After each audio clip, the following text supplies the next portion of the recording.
Just normal summon Alistair. I will chain effect Veiler. Okay, so we're gonna effect Veil it.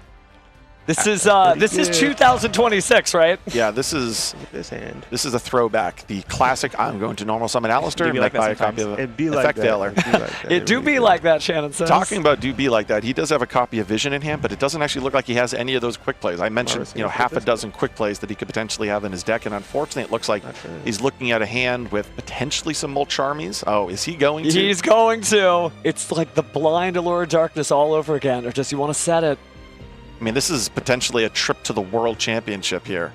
He's looking quickly in the extra deck. Does he have anything? He's reading specifically All Mirage. The reason why I think he's doing that is I believe he has a copy of Fualos in his hand, so he's seeing if he can clear his field down to 0.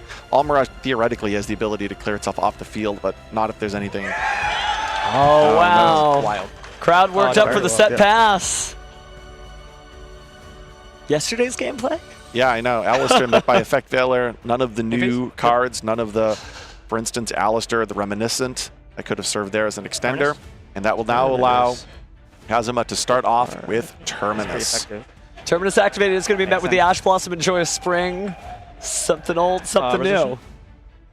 So I see an Infinite Impermanence. Kazuma's Special hand. Zone? He's going to use that main Yeah, monster zone, though, and Oh, special that's- summon out Lucina. That is a lot.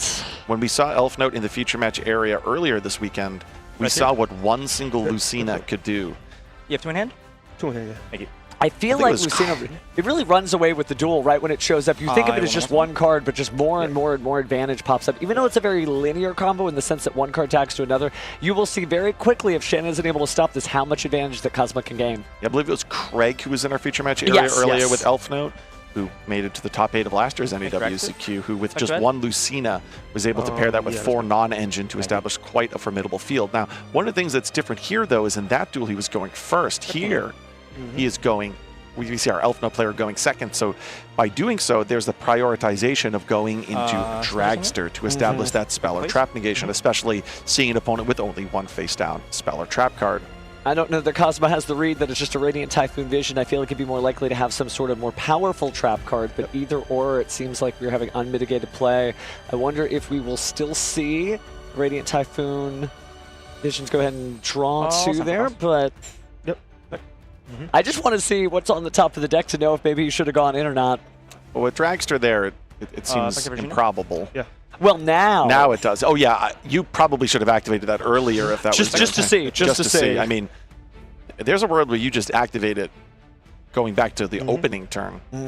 But nevertheless, we see here Tania was able to place the Welcome Home. The Welcome Home is then basically able to trade away that Tania in order to summon Regina out from the deck. Now, in doing so, that then trap special artifact summons from across. Fortuna. Fortuna is then what places Rhapsody of Madness on the field. And now we're trading that out for a Power Patron. That will now allow him to access his extra deck and conduct another Synchro Summon now that he's reestablished a tuner on the field. Effect increase level? Possibility that it's all one out right here, at least for this first game. So let's perform a Synchro Summon, and the monster is going to be, wow, another very shiny Elfnote June Bride. Yeah, when you hear your opponent elect to modulate the level with Power Patron Elfnote or Elfnote Power Patron, you should anticipate seeing June Pride. Now, June Pride will allow Zuma to special summon from multiple places. Such an incredible Wait, card. where'd this come from just now? From hand. Okay. Yeah, one from hand, one from grave, one from deck. Yeah, that one there came from the hand. That was the first one that hit the field, the Lucina.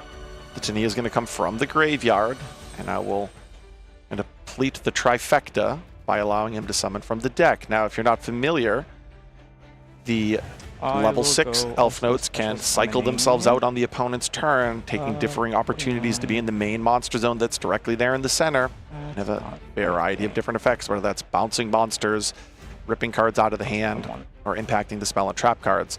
Here, though, instead of going for another one of the level 6 names, he's electing to put another tuner on the field. Going back into an Elfnote Power Patron. So I think we're going to banish there. I'll just move mine over here. Still hanging in there, maybe. Oh, yeah, okay, I got you.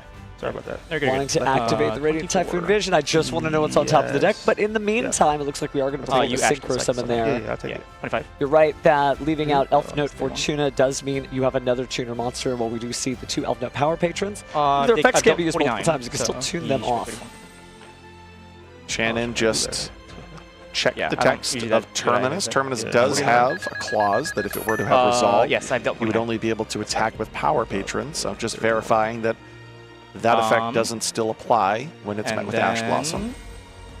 Let's see. It's been taking a second to Yeah, main 2. figure out, but we're just going to main phase 2 after dropping Shannon down to 3,100 life points.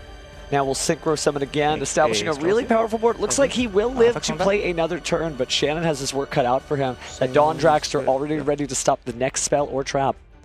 Yeah, he's checked that face down, so we know that there's that negation. And I'll make unfortunately for a- Shannon, he may also have to face some combination of additional synchro monsters like Crystal Wind Synchro Dragon. It's going to be Exactly. rough.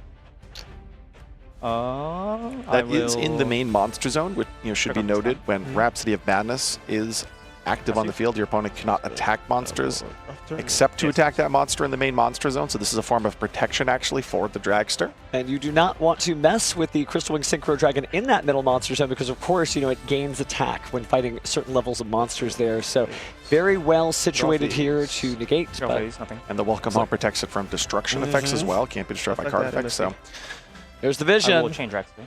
So Dragster's done. and he is going to negate the vision, even though that was just to, and I say just, but to add Mystical Space Typhoon to hand. I'm not sure Shannon is going to be able to navigate through this. He's got a Stand by. Wallows. Same phase, I'll use Tiny Effect. And now Tinia's effect is going to Yeah, rotate Can I borrow to dice? the main monster zone. Thank you. 1, 2, 3, 4, 5, 6. Randomly ripping. Looks like we got a 6. It'll be that far card. And it is the copy Oh, of no. Alistair. Oh, wow. Crazy. Not like this. And then you'll see Tania move itself to that main monster zone. Now, again, it now will earn the effects. That's Or, well, it now will be Effective. Yeah, we're gonna. experiencing the continuous effects of not being destroyed by card effects and needing to be attacked. But that is enough for hands. Shannon, right? Seeing that Alistair get picked out of his hand. I can say something maybe. Fortunately, we weren't able to see any of the new invoked cards in that game.